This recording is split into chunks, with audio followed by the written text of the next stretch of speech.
Welcome to our channel. Today we how to cancel your insurance with Geico, beginner guide step by step clearly. To cancel your insurance with Geico, start by gathering your policy information.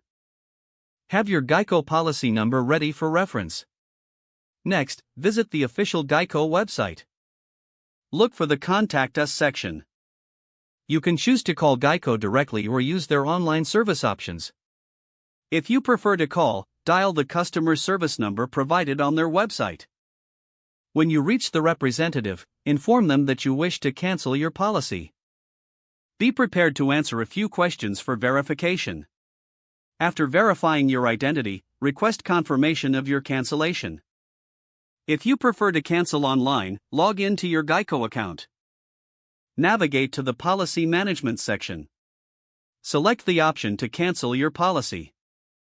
Follow the prompts to complete the cancellation process. Make sure to review any final charges or refunds. Once completed, look for a confirmation email from Geico. Keep this email for your records.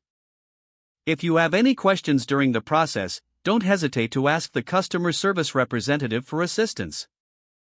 If the page does not load, refresh the browser or try again in a private or incognito window. Make sure you are using the correct email address, then retype it carefully to avoid small typos. If your password is not accepted, use the reset option and create a new strong password you can remember. Check your spam folder for verification or security emails, then complete any requested confirmation steps.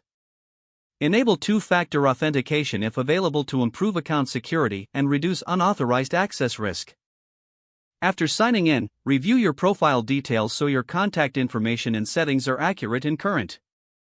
If you see an error message, note it down and try again after restarting your device and log out when you finish, especially on shared devices, to keep your account and payment information secure.